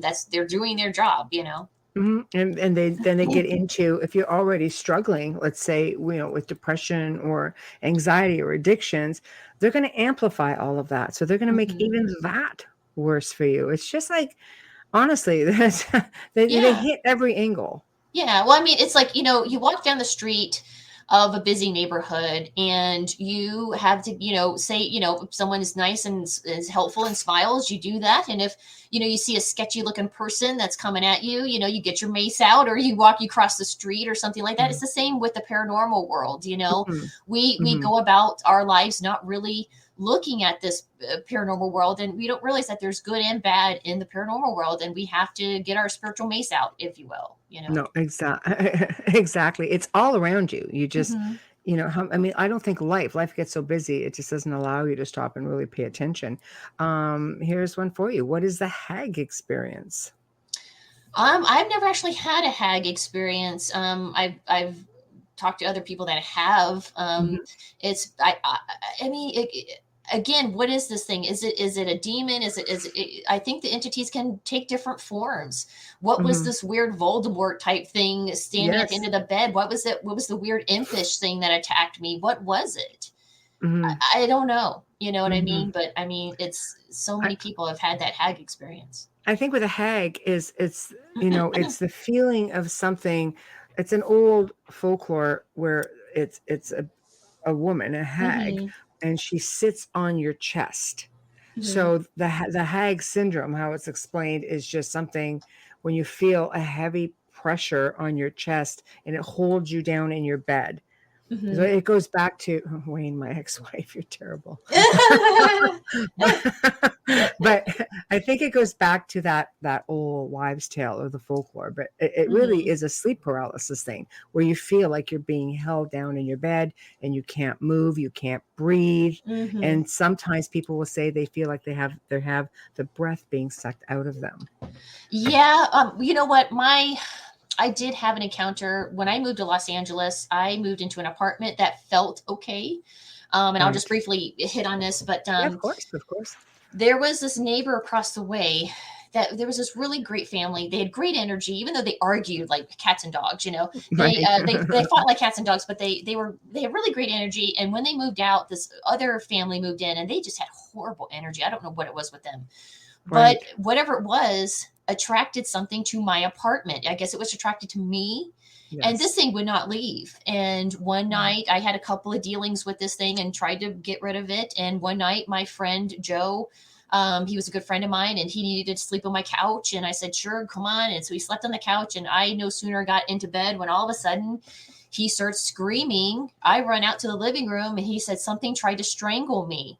And it was not a hag per se, but it was something very similar. And so, yeah, I mean, Wow. yeah. That's terrifying, Hmm. honestly.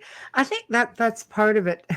When you're really intuitive or you're sensitive, even if you're not, I don't think it's a bad idea that before you move into another space, you do a cleansing on it or have someone come Yeah. in and do it because residual energy can sit there Hmm. for centuries Oh, and yeah. and it compounds onto itself. You Hmm. get people arguing, for example, that's going to have a build of some pretty nasty residual energy. You Yeah, I know, mean, you got to realize too, what the energy we put out and just emotions alone can just fill a room, and I know it can stay there because when I left my stepmother's place, my father and his second wife, my first stepmother, when they were going through a divorce, I was about 9 years old, and I was just utterly gutted from this, because this was the first sort of stable family that I knew. And here it was being torn apart. And so I was so devastated at 9 years old. I was just gutted, and I was so sad and so depressed and so terrified. And just, that energy was all out, coming out of me like crazy. Well, I leave, and I go live with my mom or my dad, and then my mom, and then I come back to this apartment, and wouldn't you know it, I literally opened the door to my old bedroom, and it felt like I was walking into a cloud, and every single emotion that I felt then, because the room was dark, it wasn't like I was visually triggered. I literally walked into a very, very thick cloud of residual emotional energy. And that's when it really hit me. Oh my gosh, this stuff really does stick around. It hangs in the air. Yeah, it absolutely does. And I think it's a good idea, even on day-to-day life, that if you're having a bad day at work, or you're having an argument with your other half, or your children, or your children are angry, bad day at school, just do like a basic cleansing, because this stuff, exactly, Dolly, it does imprint on areas or take objects. A salt bath, get your Palo Santo out, get your sage out, and sage your kids. Sage the whole place, because I mean that stuff, whatever you want to call it, an entity, a demon, or whatever you want to call it, or just bad energy, that stuff jumps from person to person. So if one person brings it into the house, or they start off, it jumps from person to person, and it feeds off of that, and it just grows. Right. So cleansings, I think monthly or weekly cleansings, for anybody and everybody, is so important. We really don't do that enough. No, it's true. And I think it's a mindset thing also. I think it will condition you to be in control of your space. Yeah. Yeah. I think if you have a mantra or a scripture or a prayer, anything, just say that. Just, you are in charge of your domain. You know what I mean? And sometimes just a little bit of positive energy will drive out bad stuff. I mean, I talked to Paul Eno. He was on my show, and I talked to Paul Eno, and he said that there was a really horrendous haunting with his family. And he said, okay, you know what? Positive energy drives out bad. So what we're going to do is we're going to sit around this table, we're going to have dinner, and we're going to tell jokes. And they had a joke book, and they told jokes all night long and laughed, whatever these entities were, they laughed it right out of there. And this entity, I mean, the entities could not stand the light and the laughter and the peace and the joy coming from these people, and positive vibrations, right? They took altering off. The frequencies. They can't. It makes total sense. Yeah. Absolutely. Well, I regret that you had such a hard time getting on this show. It's like, it's probably something on my end. I'm not a techie person. I'm here. So the system's up and running. Okay. but I would love if you would come back on when you get your new book, and because it sounds like it's going to be absolutely fascinating. I hope so. Yeah. I'm talking to people right now and gathering some stories, and I love it. I love it. So thank you for coming on. I wish we had longer, because it's all like so interesting. So this is a part of the show where you promote yourself. Tell everybody what you have going on, where to find you, where to buy the book. Okay, well, you can find the Boogeyman Chronicles on pretty much any sort of platform like that sells books, but mostly Amazon, of course, that's where everyone goes. I have my own YouTube podcast. Had to take a little bit of a break because I did have surgery, so I'm recovering from that. But I will start back. I have a lot of really interesting guests lined up, and so I just type in the Boogeyman Chronicles. And I am starting 2 books, actually. One is the indigenous perspective of the paranormal. And the second one is talking about neurodivergence and the connection to ESP. So if you have, if you are neurodivergent and you have paranormal encounters or have ESP, please get in touch with me, boogeymanchronicles@outlook.com. I would love to hear your experiences, and as well as indigenous people, if you care to share your stories, I would love to hear them and put them in the book. So. Oh, that's fantastic. That's fantastic. Well, there you go. You have an open door here at the Outer Realm. So we would love to have you back sometime. Thank you so much for joining us. And please keep in touch. I'm looking forward to what you've got coming next. Absolutely. Thank you for inviting me. I really appreciate it. Oh, my pleasure. My pleasure. Thank you, MG. Thank you. Thank you. Well, we have come to the end of another fantastic segment here on the Outer Realm. It was a little bit rough going, but wow, it was definitely worth the wait. She was just awesome. And wow, that's one heck of a 40-year span of craziness. I don't think I went full on that long, but I can definitely relate to her. Absolutely. So again, thank you, MG, for coming on and sharing your story with us. It was just unbelievable. You're just a delight. And thanks to everybody in the chat room. Holy crud. You guys were just like right on it tonight. All of you. So thank you. Big thank you to Folgers. Thank you, Folgers. I can't thank you enough. Huge thank you to Dr. Snick. Thank you, thank you. And of course, I'm going to say it again. Get on over to UFO Paranormal on YouTube. Subscribe, but get a membership. There's a lot of great stuff coming. You guys are going to miss out. And of course, it's where you're going to find the Gray Zone. That show is probably one of the top shows for listeners on the entire network. Not kidding. It is just massive with listenerships. It's full of information. We handle such amazing topics, but you're not going to know unless you don't go on and check it out. And of course, our bubbly unit, Amelia, is not here tonight. As mentioned, she was sick. So we hope she's I got to make an emergency interruption here. Well, do you now? As soon as I stop being Frenched. Hello, you little see how baby dark girl. she came see her on me. Lola. This weekend I'm adding 30. I think it's 31 pieces. If you're a member of our group on UFO Paranormal Radio, there'll be 31 things added. There'll be a couple of more gray zones going in, which Michelle was just talking about. We still got a lot of those to put up, but I'm going to put 4 or 5 a week up. So there'll be 2 or 3 of them going up this week. I'm putting up some special stuff I did with Icon, some special stuff I did with UFO Undercover. They're not real long, 15 minutes, 30 minutes, 45 minutes, but there'll be a lot of them there to listen to. But anyway, I'll let Michelle have her show back. Bye-bye. Okay, I'm just signing off. So with all that, how can you resist? Go and check it out. Anyway, if you want to contact us because you're interested in being on the show, want to see someone on the show, or just have a question in general, we get a lot of those. Please, the only look, I'm tired. The only place you're going to get a response, sadly, because we have like all kinds of social media. I just have too many messages a day, so I do apologize in advance. But go to the Outer Realm Contact at gmail.com. The Outer Realm Contact at gmail.com. I promise you will get a response that way. So next week, more amazing guests. Never before here on the Outer Realm. We have Ellie Molina coming on Wednesday night. She's going to be discussing remote viewing and telepathy. Oh, that sounds fascinating. I love it.